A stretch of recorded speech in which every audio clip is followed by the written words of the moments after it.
Ingat gak tadi apa yang Ustadz Husain garis bawahi paling penting?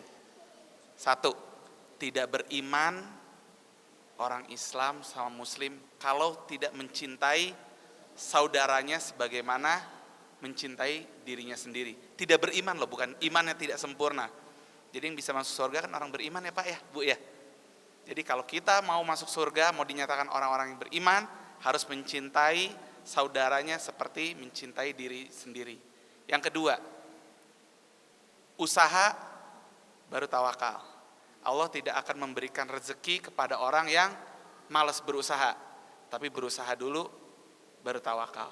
Rapatkan barisan, kita sama-sama bekerja sama, saling tolong satu sama lainnya, kita berjuang untuk Islam, bukan berjuang untuk kelompok, sekte, golongan, ras, warna kulit dan lain-lain, tapi kita berjuang di atas, di bawah nama Islam. Sekarang pemateri berikut adalah adik kita, kader kita dari sekolah SMA Insan Mandiri, kadernya Ustadz Husain, Ustadz Heri. Umurnya masih muda, tapi lebih alim dari saya. Hafalannya lebih banyak dari saya. Saya hafal 4, bukan 4 juz, 4 surat terakhir tuh yang cool-cool semua. Kalau adik saya ini udah hafal 2 juz kali ya. Nah, namanya Pratama. Umurnya berapa Pratama? 17. Umurnya 17. Ibu-ibu atau bapak-bapak yang punya anak gadis silahkan dekati Pratama atau daftarkan melalui Ustadz Heri. Diseleksi dulu nggak Ustadz Heri? Diseleksi dulu, lolos seleksi, nanti akad nikahnya di sini.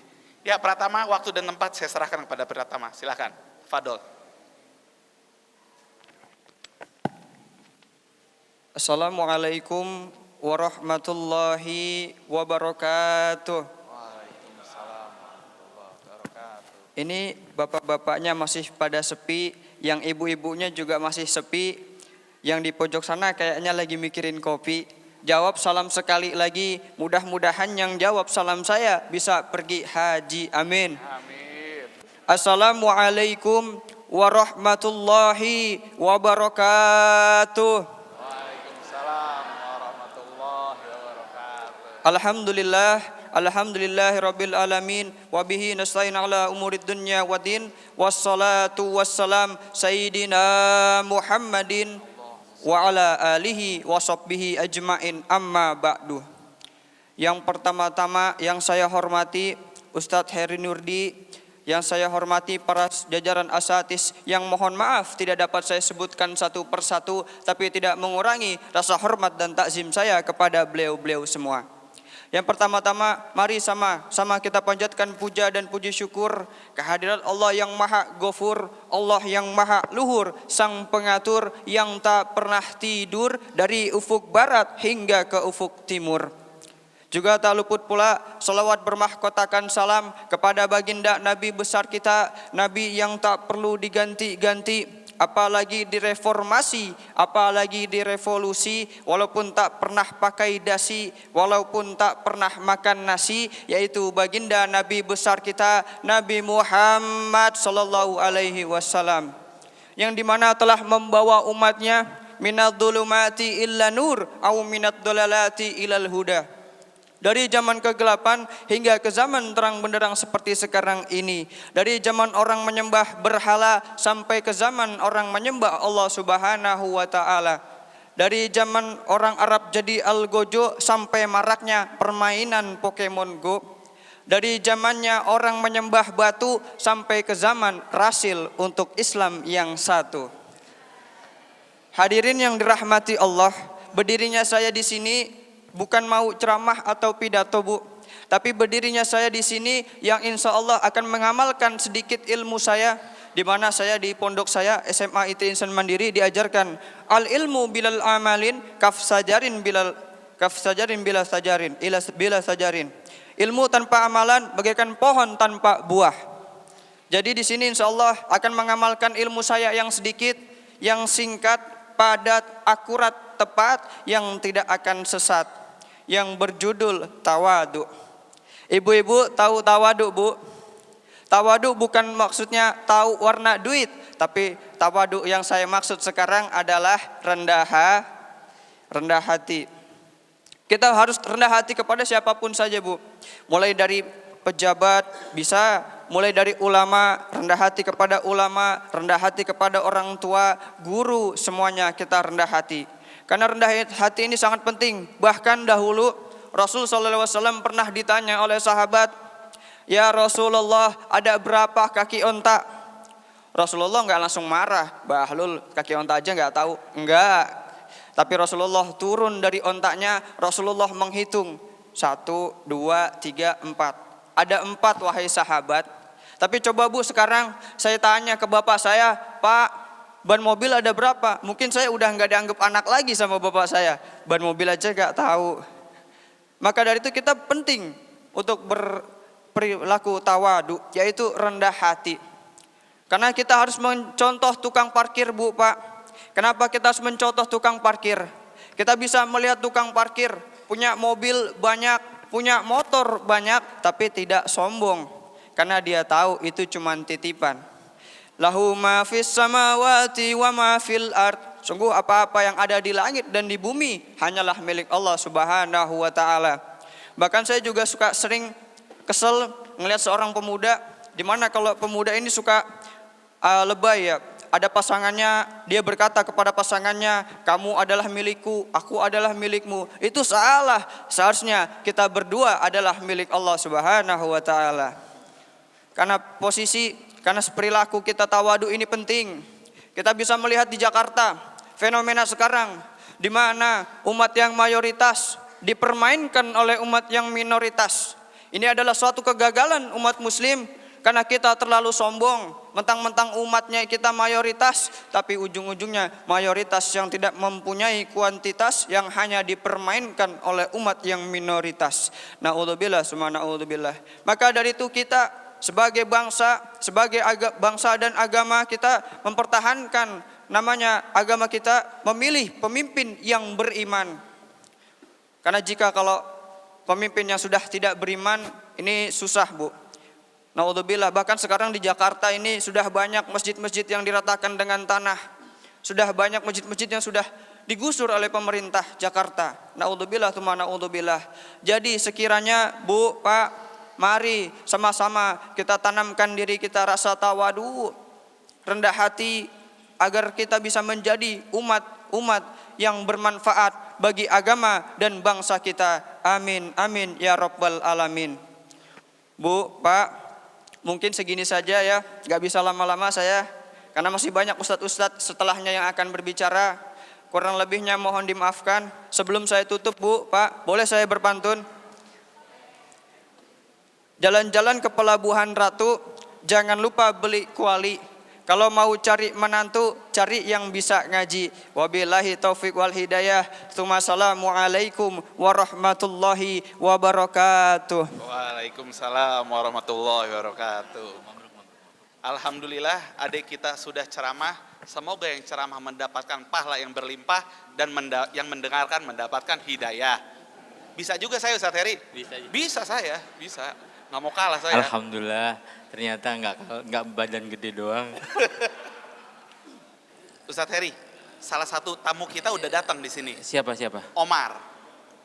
Maju Mar. Saudara maju. Omar ke depan. Ke depan, Saudara Omar.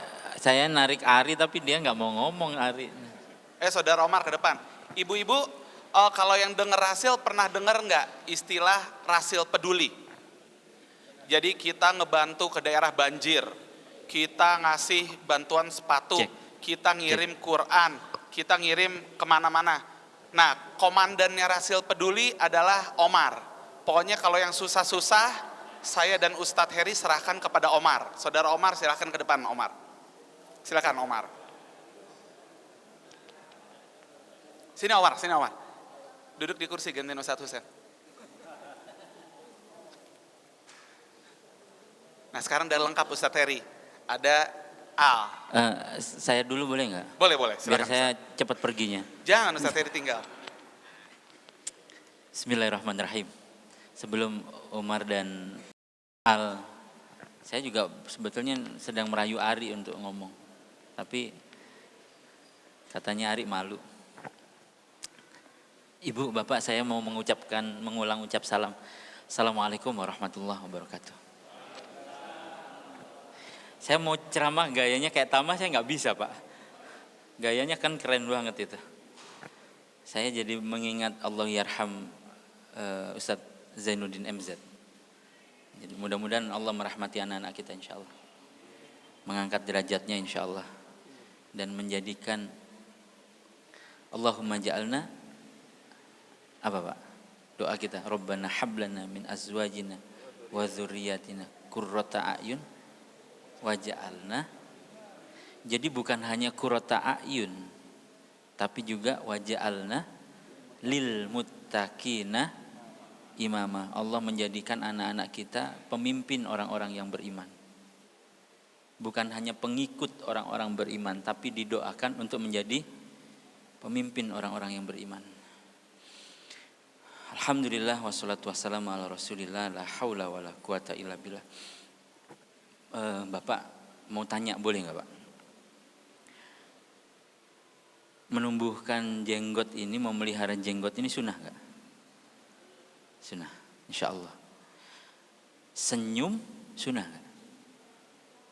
Sekarang saya tanya, mana lebih susah? Atau mana lebih mudah? Numbuhin jenggot atau senyum? Mana yang lebih susah? Numbuhin jenggot atau senyum?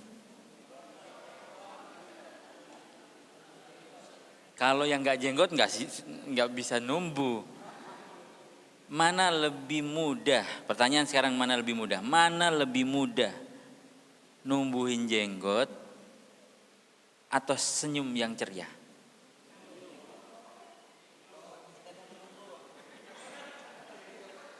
Nanti malam tidur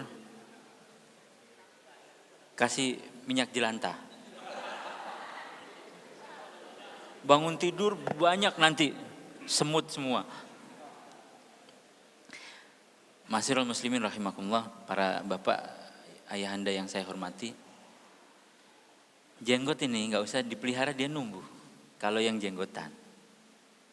Tapi kalau senyum itu, kalau nggak digerakkan dari sini, dia nggak muncul. Rasulullah Shallallahu Alaihi Wasallam,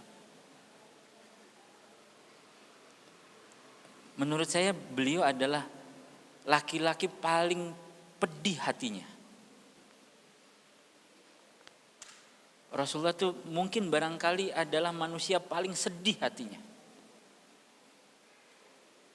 Pengen umatnya masuk surga, pengen umatnya selamat dunia akhirat, pengen umatnya diridhoi Allah. Itu cita-cita Rasulullah Sallallahu Alaihi Wasallam. Rasulullah tuh paling gembira kalau ada orang bersyahadat, gembiranya luar biasa. Tapi saya juga melihat meskipun Rasulullah itu adalah laki-laki yang paling sedih hatinya, tapi Rasulullah Shallallahu Alaihi Wasallam adalah laki-laki yang paling banyak senyumnya dalam hidup. Bisa Pak?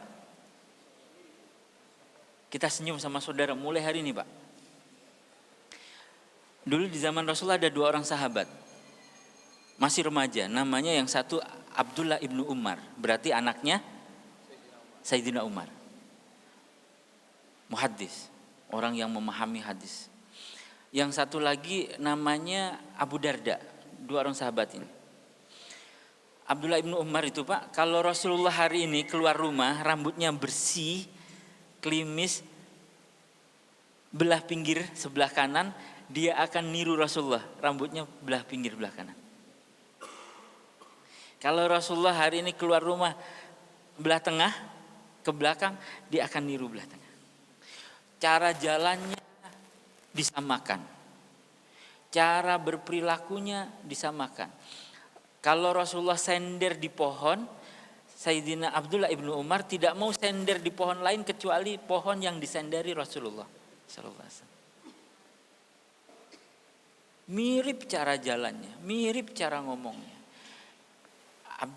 Ibnu Darda juga demikian. Salah satu yang diamalkan Ibnu Darda adalah senyum. Bapak pernah seharian senyum, Pak? Senyum seharian. Kalau dalam banyak riwayat hadis, semakin kita membaca tentang pribadi dan perilaku Rasulullah, Bapak akan menemui Rasulullah itu adalah orang yang paling murah senyum di seluruh dunia. Murah senyum di seluruh dunia. Ngapain aja senyum. Ibu-ibu kalau sekarang tanggal berapa, Bu? Senyum itu ringan apa berat kalau tanggal 23 tuh? Berat, Bu. Kita itu senyum ringan itu tanggal 25, 26, 27, tanggal 1. Kata ibu-ibu, Pak, gajian itu seperti datang bulan. Datangnya sekali sebulan, habisnya 5 hari. Cepet banget, Pak. Masyiral muslimin rahimakumullah, Rasulullah coba perhatikan. Saya tuh ngasih PR kepada kita semua, kepada kaum muslimin yang dengerin kita. Perilaku sederhana aja, senyum dari hati. Bapak kalau ngelihat orang senyum, senyum bibirnya, senyum wajahnya, senyum matanya kelihatan nggak, Pak? Kelihatan. Bahkan kalau nggak senyum matanya, nggak senyum bibirnya, matanya aja senyum kelihatan. PR kita situ aja, Pak. PR kita itu. Abu Darda setiap hari itu senyum gitu. Lalu temannya tanya, Abu Darda kenapa? Sakit ya? Lalu beliau menyampaikan enggak sakit. Aku ingin mencontoh Rasulullah. Langsung yang tanya diem. Saya punya sahabat ini nih namanya Uncle Firman. Saya suka menjuluki beliau ini the brave one. Orang yang pemberani. Pemberani sama nekat itu bedanya tipis. Tapi saya nyebutnya pemberani karena nggak punya rasa takut dia. Sama ibunya doang takut. Sama Ustadz Husain juga. Tapi sama saya nggak takut dia. Saya tuh ngasih nama teman-teman saya itu supaya saya pengen banget niru Rasulullah.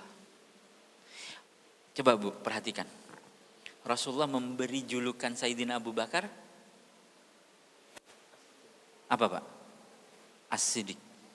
Artinya yang dipercaya, yang membenarkan. Rasulullah menjuluki Sayyidina Umar Al-Faruq. Tegas, pembeda. Rasulullah menjuluki Sayyidina Utsman Zunnurain, yang memiliki 2 cahaya karena beliau menikahi 2 anak perempuan Rasulullah SAW. Rasulullah menjuluki Sayyidina Ali, bapak aja gitunya sirah nabawinya nggak asik ceritanya. PR-nya masih banyak ternyata. Mengikuti dan mencontoh Rasulullah SAW itu harus kita gali perihidupnya.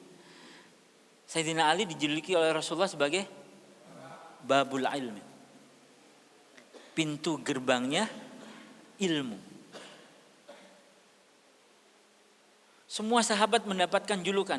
Huzaifah ibnul Yaman disebut sebagai penjaga rahasia umat ini. Keren-keren gak Pak jawabnya, Pak?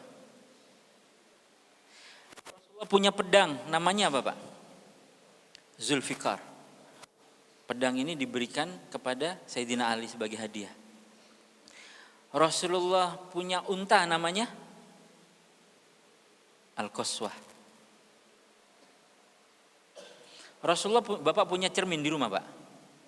Kalau ibu-ibu saya yakin punya. Kalau di mobil, ibu-ibu itu kadang-kadang, bukan hanya ibu-ibu, mohon maaf Bu, bapak-bapak juga Bu. Kita itu kecanduan cermin. Coba periksa nanti. Nanti kalau ibu jalan ketemu mobil, ada kacanya itu pasti gitu. Masuk ke mall ada kaca, itu otomatis fitrah. Gitu. Kecanduan cermin. Rasulullah juga punya cermin, dan cermin itu diberi nama oleh Rasulullah Al-Muzil, yang utama. Rasulullah punya tikar, diberi nama Al-Kas. Rasulullah punya terompah, Rasulullah punya surban. Bapak punya peci, apa namanya Pak? Kopiah doang, sama semua juga kopiah. Ya, dikasih namanya apa? Dikasih nama enggak? Jadi itu tuh sunnah Pak, yang jarang kita pelajari. Bukan bahasa Arab, ada artinya, ada arti katanya. Keren Pak. Kenapa begitu? Karena Rasulullah ingin acknowledge, ingin memberikan pengakuan tentang keutamaan semua orang-orang, semua properti, semua benda-benda yang ada di sekeliling beliau sallallahu alaihi wasallam. Itu sunnah-sunnah kecil deh Pak, sunnah-sunnah kecil. Gimana Pak? Kenapa? Karena ingin keutamaannya. Karena ingin kebaikannya. Misalnya Pak, kalau Bapak saya sebut dengan kalimat mulia, seneng gak? Oh seneng. Kalau kita dikenal orang karena keutamaan kita, seneng gak? Seneng. Kalau orang disebut gitu, kita itu kadang-kadang menjuluki orang dengan sebutan yang jelek. Misalnya ada di sini Tompel nih, kita manggilnya Udin mana? Udin Tompel. Terus ada yang Codet. Udin siapa? Apa Udin Codet? Malah saya punya murid, ini temannya anak-anak saya ini, namanya Abdullah, panggilannya Ableh. Itu harus diganti itu. Memberikan nama yang mulia agar dia tumbuh menjadi orang mulia. Sebutin nama-nama yang mulia. Kita kenal anak kita kenal istri kita. Tapi kita pernah nyebutin kebaikannya enggak? Di depannya. Sebutin Pak. Kapan-kapan duduk. Sebutin. Kamu ini anak Bapak yang paling Bapak cintai karena kamu adalah wakil dari kebaikan. Yang tengah itu namanya Hani. Biasa anak tengah itu kan agak-agak gitu kan Pak ya. Anak saya 3. Saya bilang sama dia, Han, kamu tahu enggak? Hamburger itu yang enak bagian yang mana? Yang mana Pak? Kamu itu buat Bapak seperti tengahnya hamburger. Udah gini-gini udah. Han, kamu suka Oreo enggak? Suka. Oreo itu yang enak mananya? Gulanya. Kamu itu buat Bapak anak tengah seperti gulanya Oreo. Oh udah kelepek-kelepek Pak. Jadi teman-teman, para sahabat, Bapak, Ibu yang saya muliakan, kita mulai yuk hal-hal kecil seperti tadi diamanahkan oleh Ustadz Husain, memberdayakan saudara sendiri dulu. Memuliakan sesama saudara sendiri dulu. Jangan suka menilai orang, karena tugas kita itu kalau menurut Allah, fadzakir innama anta mudzakir lasta alaihim. Tugasmu Muhammad hanya membawa dan memberi peringatan. Innama anta mudzakir, kamu itu hanya pemberi peringatan. Lasta alaihim bimusaitir. Gak ada hak kita itu untuk mengadili, menilai, menguasai orang, gak ada.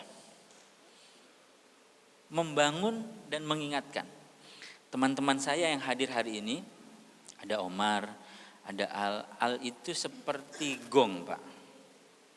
Dia gak bunyi kalau gak dipukul. Kalau dipukul baru bunyi dung. Lihat Pak wajahnya Pak. Barangkali kalau ketemu di mana-mana, tarik rambutnya. Sapa, salam. Berapa lama gak cukur Al? 97, berarti berapa lama tuh? 20 tahun. Lebih dari 20 tahun, ya Allah. Apa yang bisa membuatmu cukur? Buat saya sederhana, dulu ada seorang sahabat namanya Abu Ubaidah Ibnul Jarrah.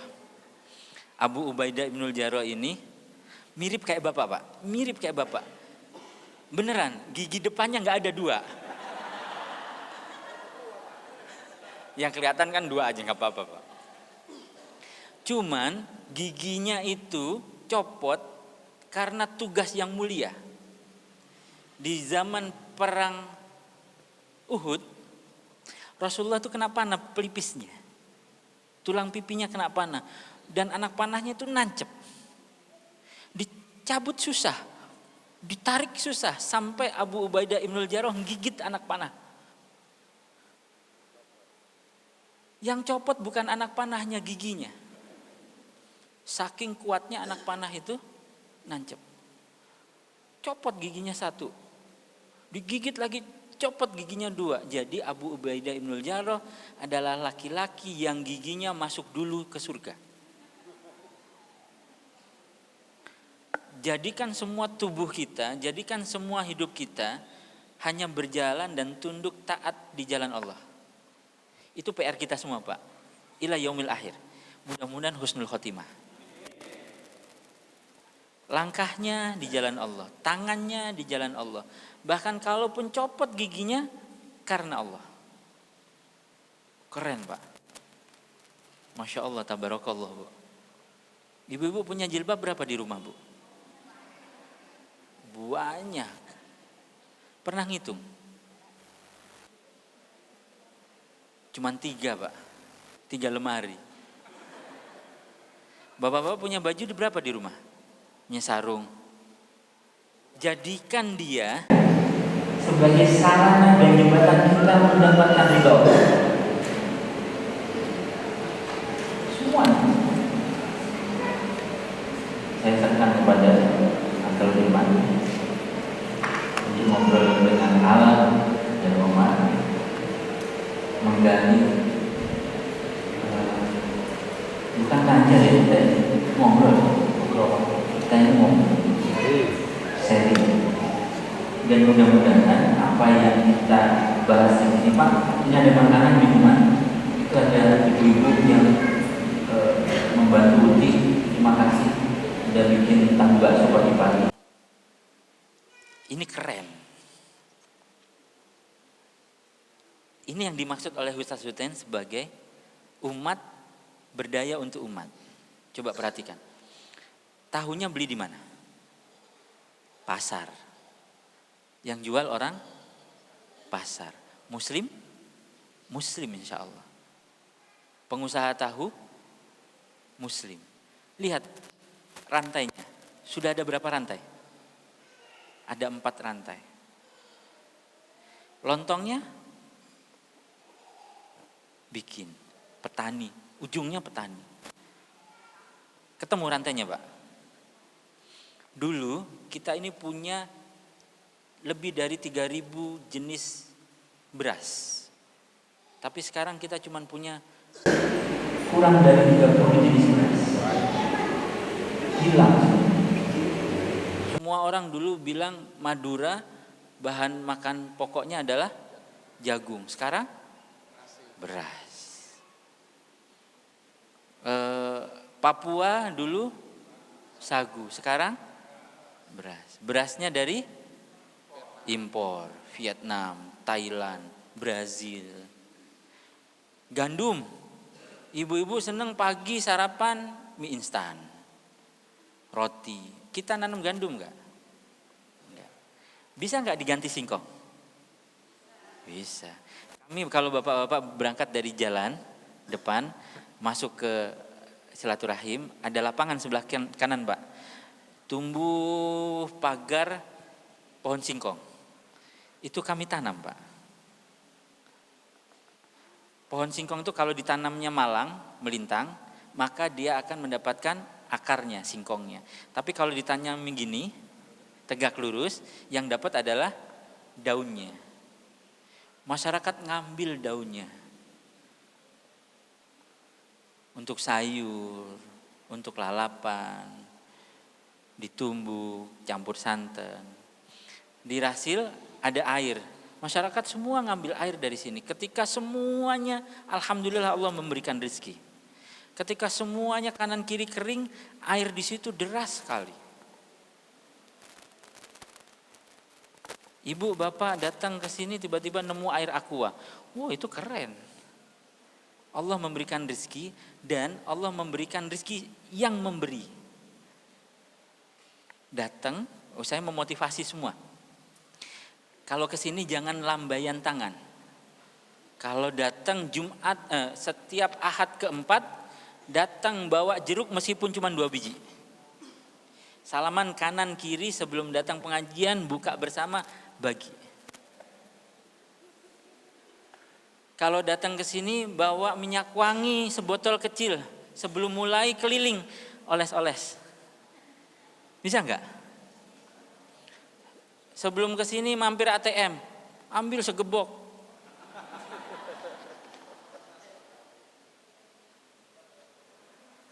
Mudah-mudahan rizkinya bertambah. Mudah-mudahan berkahnya melimpah. Dan itulah yang kita harapkan bersama insyaallah. Itu dari saya, tafadhol Uncle Firman. Mudah-mudahan obrolan dengan Omar dan Al insyaallah bermanfaat untuk kita semua. Assalamualaikum warahmatullahi wabarakatuh. Waalaikumsalam warahmatullahi wabarakatuh. Terima kasih banyak Ustadz Heri. Tadi saya sangat berkesan dengan Ustadz Heri bilang kita kasih teman atau orang sekitar kita panggilan yang mulia supaya senang. Ustadz, saya punya teman niatnya manggil panggilan yang mulia buat saya, tapi saya sakit hati bener Ustadz, pedih hati saya. Dia kalau ditanya itu sama Firman yang mana? Firman yang kurus, sakit hati saya Ustadz. Nggak bisa gitu Ustadz. Itu cuma bercanda. Ini sesi berikut kita berbicara dengan teman kita yang berwajah ganteng, berhati lembut, berambut gondrong, banyak ubannya, cuman bisa cukur rambut kalau disuruh Ustadz Husain. Kita persilahkan kepada Saudara Al berdiri sambil mengenalkan diri. Silakan Saudara Al. Nggak usah duduk aja. Tafadhol. Perkenalkan nama, umur. Assalamualaikum warahmatullahi wabarakatuh. Nama saya Al Aminuddin Al-Muqaddas. Lahirnya tahun 79 di Jakarta. Besar di Jakarta, di Pondok Pinang. Berdiri Al. Tahun 79 sampai dari lahir sampai kira-kira SMA dididik Islam sama orang tua, dijalanin sholatnya, baca Qur'annya, diajarin Qur'an sama nenek, tapi nggak ngerti sholat maksudnya untuk apa. Habis itu mulai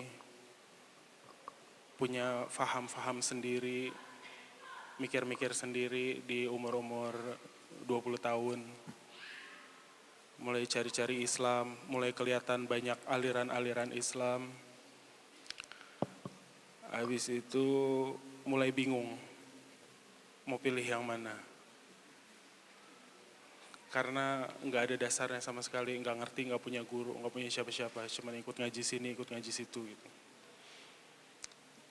Sampai alhamdulillah akhirnya ketemu Ustadz Husain di kira-kira tahun 2012. Alhamdulillah pelajaran yang pertama dan paling bermanfaat buat saya adalah pas saya tanya Ustadz Husain masalah sholat di jama' dan qashar. Gimana Ustadz? Apa syarat dan ketentuan sholat jama' dan qashar? Ustadz Husain jelasin. Jama' gini, qashar gini, kalau udah jarak segini gitu. Tapi saya, kata beliau, saya lebih suka yang tamam, walaupun boleh di qashar. Karena saya menikmati sholat saya, kata Ustaz. Saya langsung, Masya Allah, itu yang saya nggak pernah rasain. Menikmati sholat saya. Jadi saat itu saya me- mengharuskan diri saya bahwa saya mesti mengerti apa-apa yang saya ucap di sholat saya. Pas saya hadap Allah. Sampai sekarang saya masih belajar sholat. Saya saya saya saya bukan siapa-siapa. Saya cuma orang bodoh, nggak tahu apa-apa. Saya cuma mau beresin sholat saya dan jadi orang yang bisa bermanfaat buat orang banyak. Minimal orang-orang di sekitar saya. Masya Allah ibu-ibu ya, bapak-bapak ya. Cuman gara-gara masalah sholat. Karena dulu waktu saya kenal Al cerita tadi, ketemu berbagai macam aliran Islam. Dulu waktu saya ketemu musuh saya Pak, Bu, musuh saya. Dia anak band, wow kalau band dia main saya jelek-jelekin. Sampai akhirnya saking banyak jelek-jelekinnya saya yang sakit. Ya Al ya. Jadi dulu saya kalau ketemu Al itu kalau keluar rumah pasti sholatnya jamak qashar. Nggak tahu, saya nggak ngerti alirannya apa udah. Saya anggap itu aliran metal aja lah. Udah. Tapi alhamdulillah sekarang Al ini sempat jadi drummernya Dewa 19. Belum Dewa 20, Dewa 19 aja.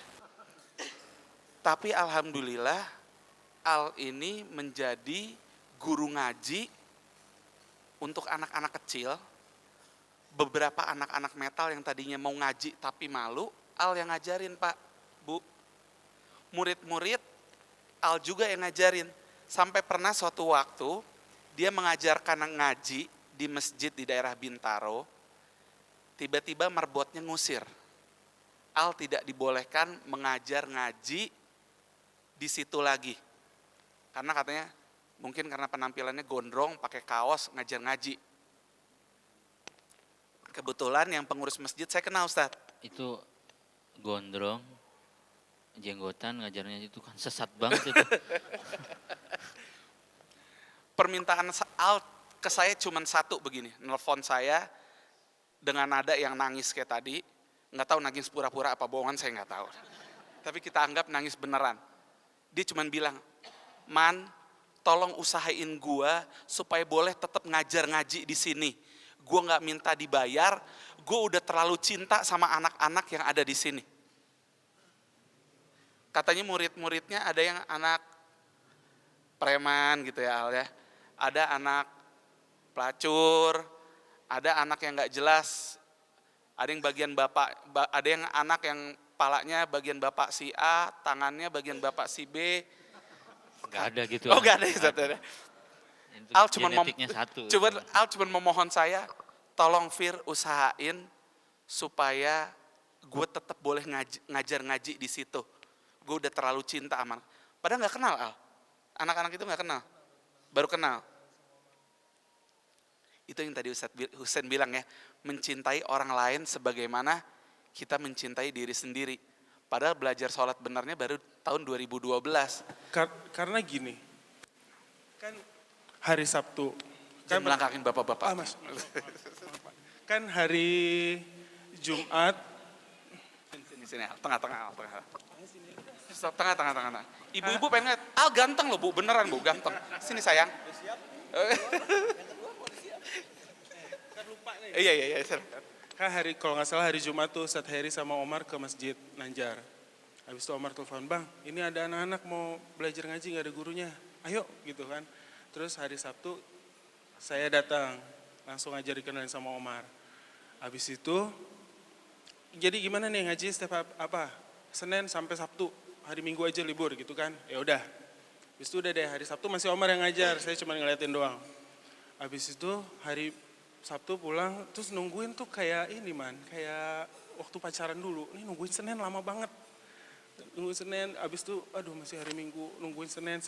Pas udah ketemu Senin akhirnya yang bikin gue tuh gimana banget sama anak itu. Ya? Pas kita sampai motor tuh anak-anak udah di atas masjid. Pas ngeliat langsung, Omal gitu. Semua datang langsung salim. Kesini langsung salim, peluk gitu, heboh gitu. Wah, Masya Allah itu nikmat banget rasanya kayak Kayak gitu. ngelihat artis gitu. Tapi ini anak-anak kecil semua gitu, Ustaz. Dan itu anak-anak itu emang lingkungannya keras.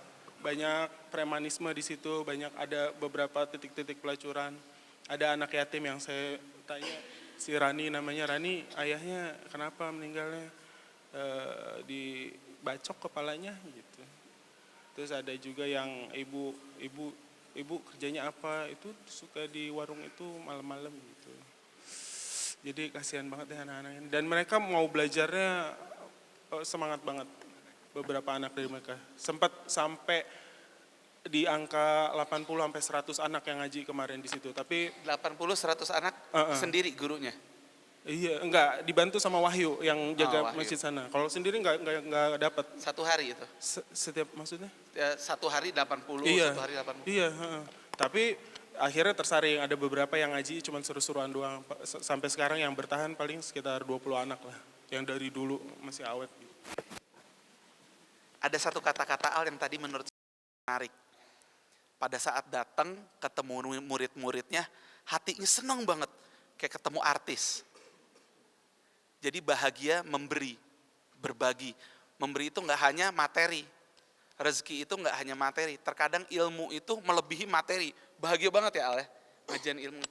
Tapi kenapa Al? Ngajar ngaji Sabtu sampai Jumat. Al dulu ini hidup di dunia band, sibuk. Terus urusan bikin iklan-iklan, Al juga. Kenapa Al lebih bisa merasakan bahagia saat ngajar ngaji ke anak-anak dibandingkan urusan band, urusan kerjaan seperti itu Al? Kan nggak dibayar ya? Kenapa kok lebih bahagia? Saya juga nggak tahu ya kenapa. Tapi pas dirasain bahwa memberi sesuatu tuh rasanya emang enak banget. Kayak Ustadz Hussein bilang tadi, ngasih manfaat ke sesama gitu. Yang selama ini saya cuman cari sesuatu buat saya dan keluarga, habis itu saya coba keluar dari situ, terus coba berbagi sama yang lain, walaupun itu bentuknya bukan materi, tapi ilmu. Dan berbagi akhlak juga, ngajarin anak-anak itu untuk gak ngomong kasar dan kotor, karena bahasanya serem banget man di situ. Anak-anak kecil tuh udah ngomongnya yang keras-keras banget. Sampai saking susahnya saya pakai cabe. Di situ banyak pohon cabe. Ayo, yang ngomong kotor. Dikasih doanya dulu. Ya Allah, aku berlindung kepadamu dari berkata-kata kasar dan kotor. Gigit. Krek. Sampai dikunyah, sampai nangis-nangis.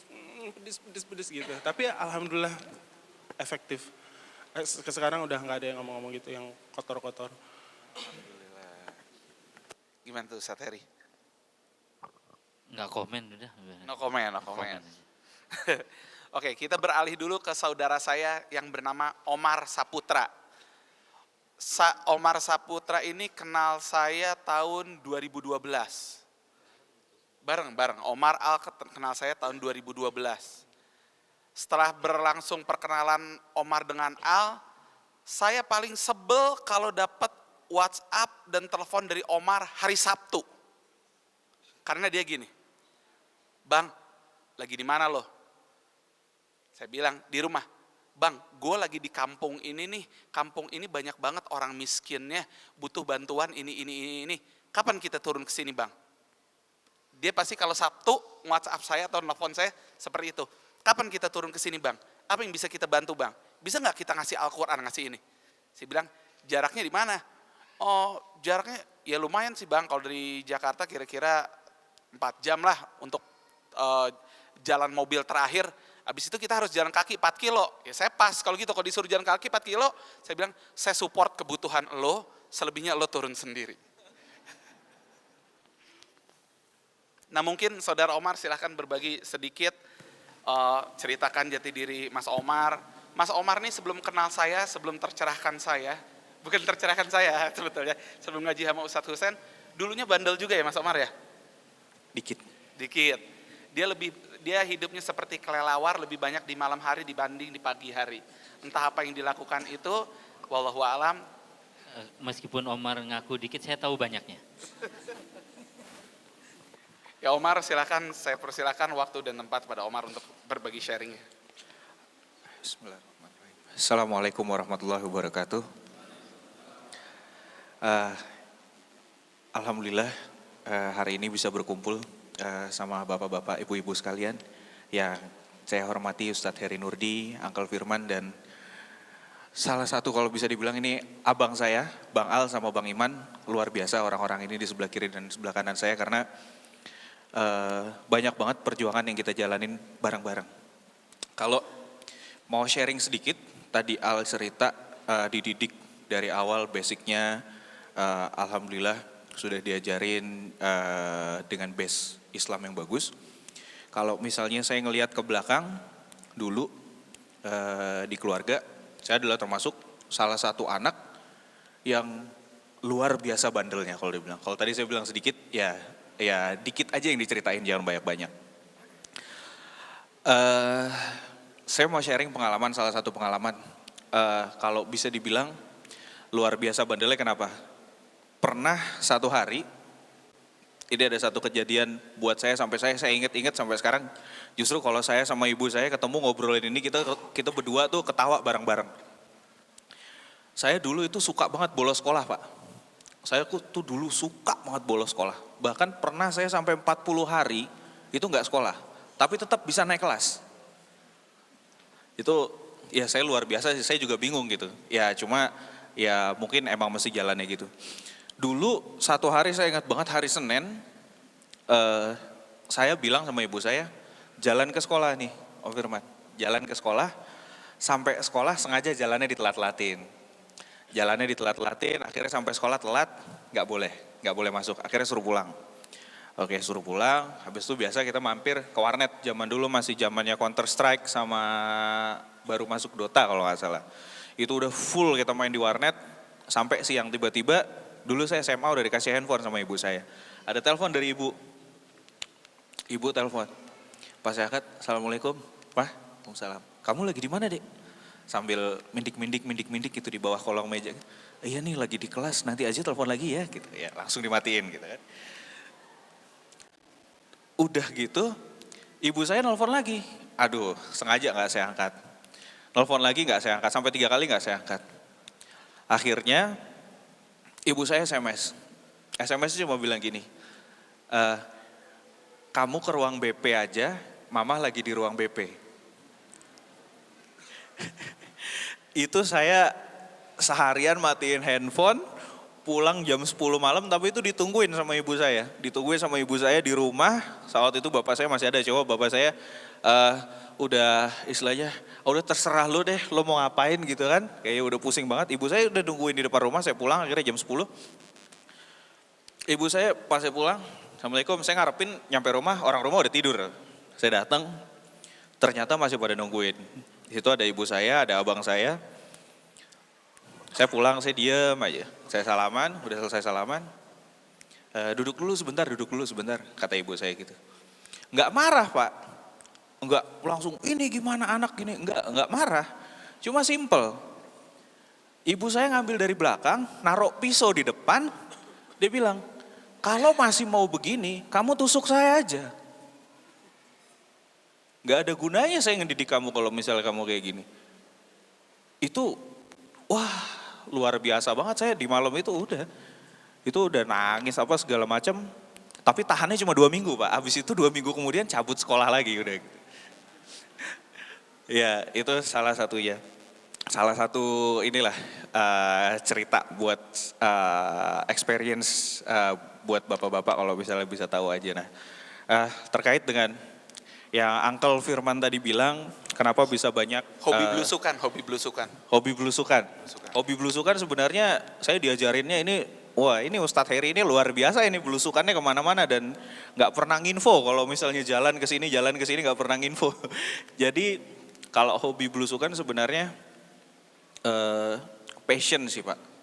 Saya ngelihatnya karena emang basicnya saya dulu kerja di bidang sosial, jadi di perusahaan ngurusin kegiatan sosial untuk masyarakat, jadi ya sebisa mungkin sekarang kalau misalnya ada daerah yang membutuhkan, apa aja yang kita punya yang bisa kita bawa ke sana. Gitu. kita bisa support orang-orangnya, kita bisa ketemu orang-orangnya, dan itu benar kayak yang Al tadi sampaikan, nggak bisa diceritain rasanya gimana senangnya ngelihat orang-orang yang bisa bahagia, yang bisa benar-benar berasa manfaat yang kita bawa, gitu Akal Firman. Mungkin itu dulu. Jadi ibu-ibu, bapak-bapak, saya ingat acara Ramadan terakhir. Ramadan terakhir, tiba-tiba ada satu teman saya lagi, anak Vespa, namanya Fajar, saya panggilnya Japra. Tiba-tiba dia nelfon, bang, mau ngasih santunan nggak? Saya bilang, ayo. Terus waktu itu ditodong jadi ustadznya, jadi saya menyamar jadi ustadznya, ustadz gadungan, akhirnya turun saya, karena nggak ada ustadznya ya Maria waktu itu ya. Saya diajak, kata Omar, kita ke daerah Pejaten bang, ke daerah Pejaten. Pas dikasih tahu ke daerah Pejaten, saya bersyukur banget, alhamdulillah ini tumben deket. Biasanya jauh-jauh bu, ke puncak, ke perkebunan teh, dalam lagi ya Ustadz Heri ya. Terus ke daerah Tangerang, yang kalau kita buka Google Map atau Waze, nggak ada. Biasanya orang nyebutnya tempat jin buang anak. Ini bukan Pak. Ini tempat Jin aja udah males Pak, udah males ke sana. Tempat jin kawin lagi, jadi udah nggak ketahuan banget, udah di dalam banget. Bahkan biasa tempat yang kita kunjungin tuh Ustadz, jin nggak tega buang anaknya di situ Ustadz, nggak tega. Nah bulan puasa kemarin saya diajak, yo bang, daerah mana? Daerah Pejaten. Wih, abis itu kita buka di sini. Oh, saya langsung kuliner di otak saya. Tercermin dari badan saya, Pak ya, pasti kuliner. Akhirnya saya bilang, oke Mar, sip, di mana? Di sini bang, deket itu deh, deket ini. Oh yaudah, saya ikutin. Dia kasih share location ke saya. Kasih location, saya ikutin, prek. Loh di mana nih? Udah nggak ada. Di Pejaten ini Pak ya, Jakarta Selatan, masih pusat kota Jakarta, daerah elit. Saya parkir depan masjid warna putih, gede saya ingat. Seberang sananya saya masuk melalui perumahan pejabat apa sih? Pejabat pajak. Masuknya dari perumahan pejabat pajak, parkirnya depan masjid, belakangnya ada perumahan elit. Saya masuk jalan kucuk, di situ kumpul anak-anak, duduk di atas terpal, di tumpukan sampah. Jadi kita sharing, saya duduk, Mar serius di sini Mar? Iya bang, di sini bang. Jadi kita berbagi dengan anak-anak pemulung. Di situ kita baginya di tempat sampah, kita duduk di atas sampah-sampah, dikasih tahu, tuh bang tapi udah ada sekolahnya. Sekolahnya ya pasti kita tahu dari seng, dari apa. Tuh bang itu rumah-rumahnya sebelah situ. Ya begitulah. Tapi entah kenapa Omar dan teman-teman memberikan aura positif ke saya dan ke teman-teman yang lain. Walaupun kita berbagi di tempat sampah, tempat pembuangan sampah, saat itu nggak kerasa bau sampah bu. Tapi kalau saya gini, baunya beda. Gitu. Tapi bukan bau sampah. Entah kenapa saya merasa, wah enak ya berbagi ya. Baru saya bilang, pantesan lo Mar, edik ya, Mar. Yang saya bingung, kenapa sih Mar bisa nemu tempat kayak gitu, terus yang di Tangerang nemu tempat begitu juga gitu. Caranya dari mana itu Mar? Kalau Om Japra, sebenarnya kalau ada Om Japra lebih seru nih. Kalau saya mau Om Japra, nggak tahu kalau Ustadz Heri. Kalau saya hobinya nyasar Pak. Hobinya nyasar aja masuk ke dalam naik motor, nikmatin. Nyari apa? Yaudah jalan aja dulu. Kok bahkan dulu kita sempat ya Ustadz Heri ya, ke daerah belakang bandara, itu pesantren yang punya apa Pak? Yang punya itu preman Pak, gondrong. Itu luar biasa, saya sampai kaget kan pas begitu datang yang punya, waduh ini pesantren, ntar kita bisa pulang gak nih rame-rame gitu kan, tapi ternyata luar biasa di situ pesantrennya. Gitu. Nama pesantrennya apa Pak? Al-Jawahiru Sa'dah kalau nggak salah. Al-Jawahiru Sa'dah. Kita nunggu lama Pak, pimpinan pesantrennya belum datang. Ini jadi pesantren nih di tengah rawa. Jadi dari jalan masuk sedikit, hanya cukup untuk satu mobil. Jalan gitu. Pesantrennya di tengah-tengah itu. Jadi di pesantren, di depannya lokalisasi tempat pelacuran. Di belakangnya perkampungan tukang santet. Di samping kirinya perkampungan tukang begal. Jadi kalau ada banyak pembunuhan di Jakarta, badannya itu dibuangnya di sekitar situ. Entah kepalanya, entah kakinya, entah badannya itu pokoknya ditinggalnya di situ. Makanya ikannya gemuk-gemuk. Ikannya gemuk-gemuk. Ikannya gemuk-gemuk. Gemuk-gemuk ikan. Kita lama gitu ya Maria di situ. Lalu tiba-tiba datang ininya pimpinan pakai jubah panjang segini. Rambutnya segini, Pak. Kita begitu dia datang kita langsung tengok-tengokan saya, Omar. Mar, ini Mar. Emang ini ya gitu. Lalu kita cerita ngobrol. Rupanya Pak, waktu itu kita tanya gini. Dia sudah di situ mendirikan pesantren 15 tahun kali ya Mar? 15 tahun, 20 gitulah. Kita tanya waktu itu, Ustaz, kenapa kok bertahan mendirikan pesantren di sini? Di belakang tukang begal, tukang santet, pelacuran. Kita tanya kenapa kok betah? Dia jawabnya sederhana, Bu. Ustadz, saya bertahan mendirikan pesantren di sini supaya orang-orang malu kalau mau berbuat maksiat. Cuman itu doang. Malu berbuat maksiat. Dan bukan juga orang yang gimana gitu ilmunya, enggak. Kenapa dia rambutnya panjang? Waktu itu jawabannya apa Maria? Supaya takut orang. Oh, Dia juga punya ini Pak, usaha security. iya. Karena Betul, dia betul. salah satu Preman. preman juga. Jadi kenapa dia rambutnya panjang, Pak? Karena supaya orang-orang itu juga segen gitu. Sebab penampilannya yang di kanan kiri depan belakangnya dia itu juga begitu. Tapi percayalah kalau Al itu penakut Pak orangnya Pak. Dia rambutnya doang aja panjang. Tapi sama berantem, kalau berantem saya ngandalin dia. Saya ngandalin Iman, bukan Al. Man, tawuran yuk, ayo gitu. Kalau saya ngajak Iman gini, Man, nganggur nggak? Nganggur. Kenapa? Tawuran. Ayo sekarang gitu. Dia selalu ini nggak bohong Pak. Kalau saya tawuran saya ngajaknya Iman. Kalau makan ngajaknya Iman juga. Jadi Al, Omar, Iman, Tama, Rifki, Muhammad Rifki Pratama dan Ari. Sebetulnya Ari ini harus saya kasih jatah ngomong tapi dia nggak mau ngomong jadi susah juga tuh. Jadi teman-teman yang ada di depan kita ini sebetulnya punya ibroh kepada kita lah, bukan kepada Bapak. Punya apapun, sekecil apapun, bergerak. Punya kemampuan meskipun hanya ngajar Iqra, lakukan. Al itu drummer. Sekarang dia sedang ngajar marawis. Marawis itu nggak ada ketukannya Pak. Dia apa sih Al, marawis itu cara ininya? Nggak ada ya? Nggak ada kuncinya gitu, nggak ada. Jadi Al sedang mengenalkan cara partitur drum ke anak-anak supaya main hadroh dan marawisnya pakai teknik dan lebih enak. Ceritain Al.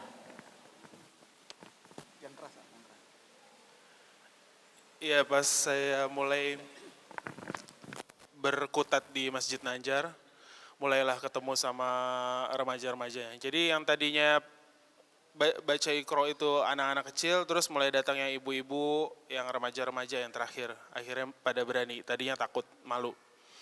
Nah ternyata yang remaja-remaja ini mereka punya tim hadroh yang udah lumayan sering main lah.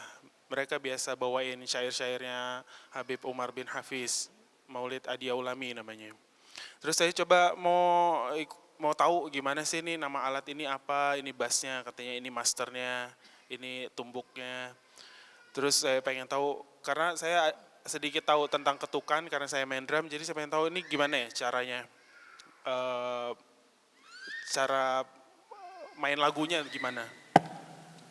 Karena kalau di musisi, kalau di dunia musisi, dua orang musisi yang nggak kenal, kalau udah dikasih tahu temponya segini, chordnya ini suruh main pasti nyambung. Nah kalau ini hadroh nih nggak bisa nih Bu, Pak. Karena dia punya bahasa sendiri, yang ini cara bahasanya sendiri, yang ini bahkan yang di Masjid Nanjar itu dia rumusnya D dan T. Saya lihat rumusnya tuh ditulis D, T, T, D, D, D, T, D, T, T, D, T, D, T, D, T gitu. Ini apa nih maksudnya? D itu duk, T itu tak. Duk, duk, tak, tak, duk, tak, duk, tak, duk, tak gitu. Nah terus temponya gimana, ukurannya berapa, notnya berapa, seperempat, seperlapannya gimana. Tapi mereka bisa kompak. Tapi tetap menurut saya itu hanya kompak di kalangannya mereka aja. Jadi DT duktak. Iya, duk tak pusing kan Ustaz. Gimana tuh? Akhirnya ya udah, saya maunya antara tim hadroh ini dengan tim hadroh mana kalau kolaborasi langsung nyambung. Dengan tempo segini kita buat lagu ini gitu. Jangan duk tak. Saya mau coba masukin ini main notnya yang seperlapannya, seper-16nya saya kenalin satu-satu pelan-pelan gitu. Benar-benar pelan-pelan.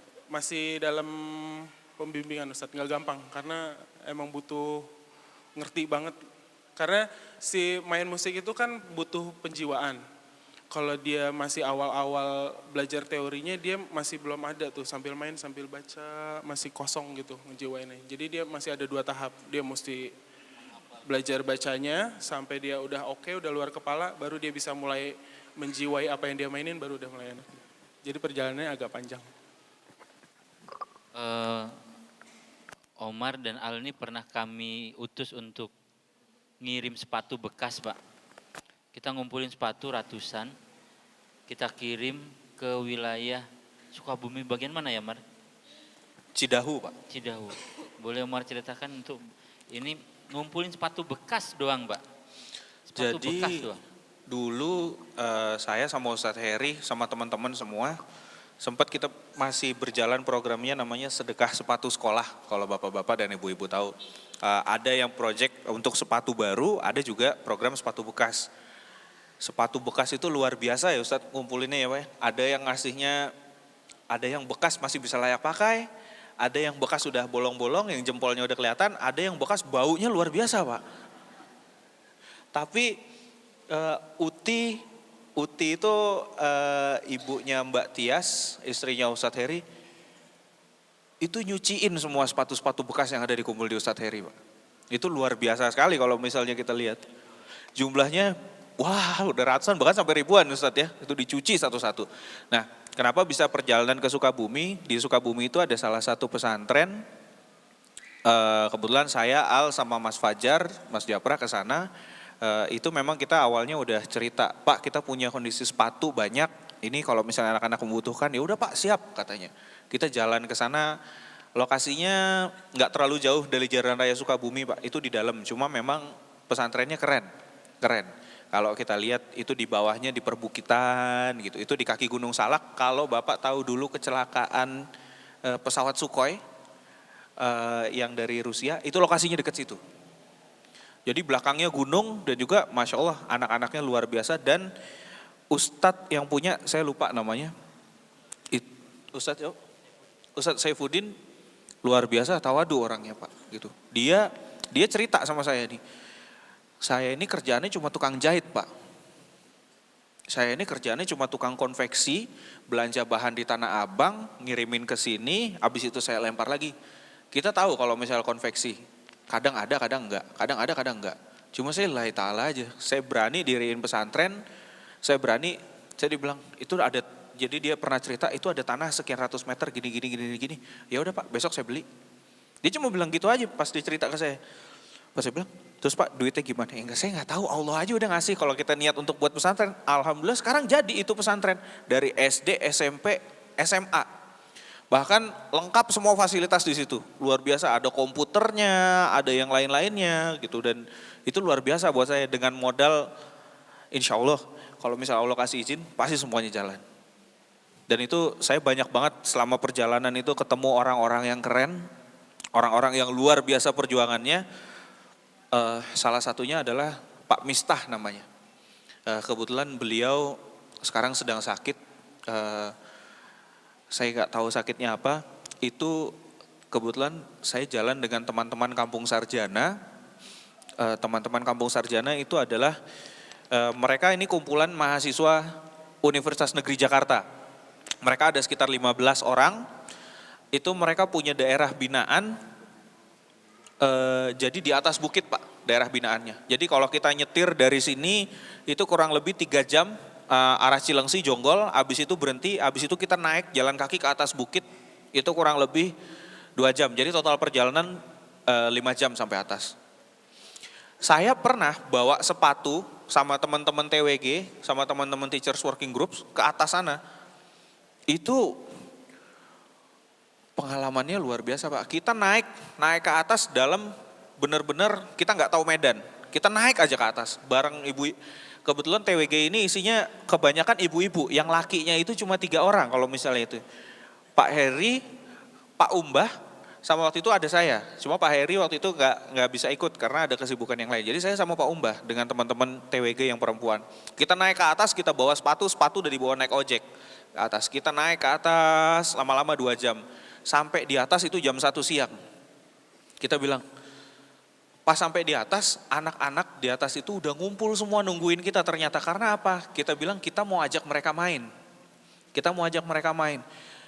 Akhirnya sampai di atas kita nggak sempat istirahat, kita langsung ajak mereka main Pak. Itu dalam kondisi hujan. Makin seru mainnya, makin luar biasa semangat anak-anak. Dan informasi yang kami dapat adalah dulu sekolahnya, sekarang sekolahnya udah jadi bentuk bangunan.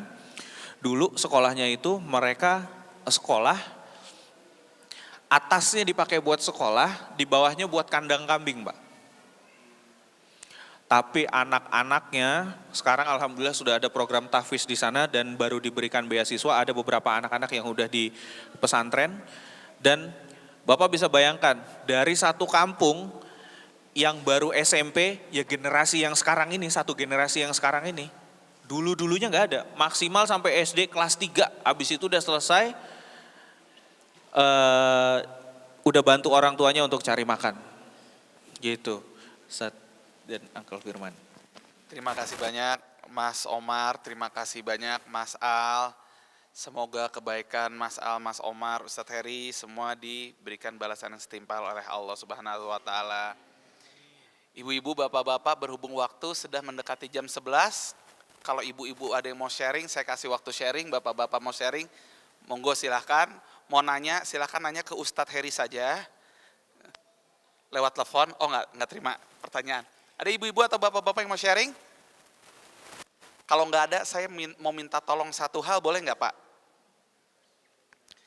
Saya mau minta tolong kita sama-sama bacakan surat Al-Fatihah. Saya baru saja dapat kabar, orang tua dari salah satu kerabat kru Rasil baru meninggal dunia. Di Rasil ada pengisi kesehatan hari Sabtu namanya Musa Al-Kaf. Musa Al-Kaf baru saja menerima musibah. Neneknya beliau yang bernama Ibu Khadijah binti Segaf As-Segaf tadi jam 10.40 berapa menit yang lalu meninggal dunia. Jadi saya minta tolong bantuan bapak-bapak, ibu-ibu, sama-sama kita bacakan Al-Fatihah untuk beliau. Semoga arwah beliau diterima di sisi Allah, ditaruh di tempat yang paling mulia, segala dosanya dihapuskan, dan amal baiknya diberikan yang berlimpah. Ala kulli hadiniya wa ala kulli niyati sholihah. Al-Fatihah. A'udzubillahi minasyaitonir rajim. Bismillahirrahmanirrahim. Alhamdulillahirabbil alamin. Arrahmanirrahim.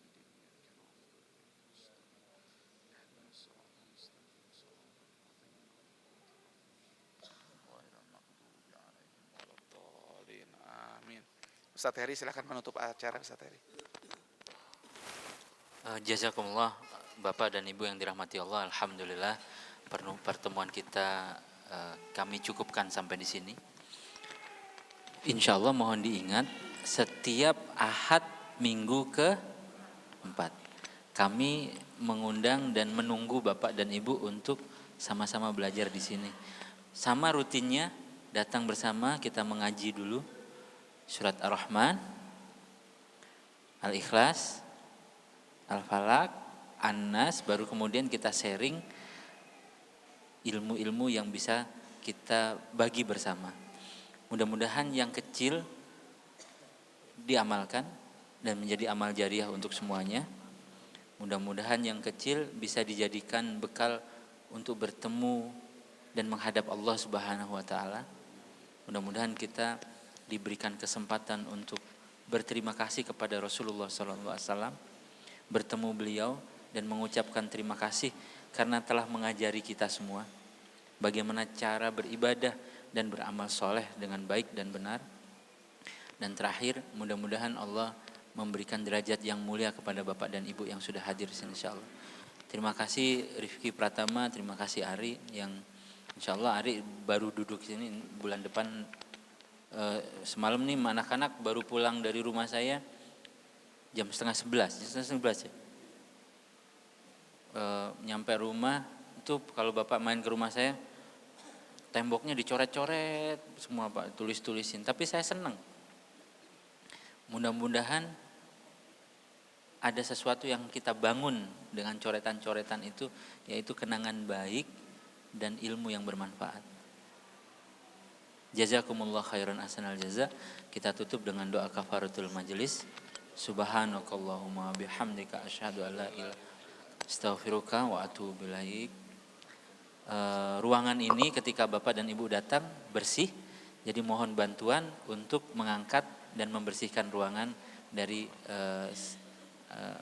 yang ada di dalam ruangan. Jazakallah, terima kasih sekali lagi. Assalamualaikum warahmatullahi wabarakatuh.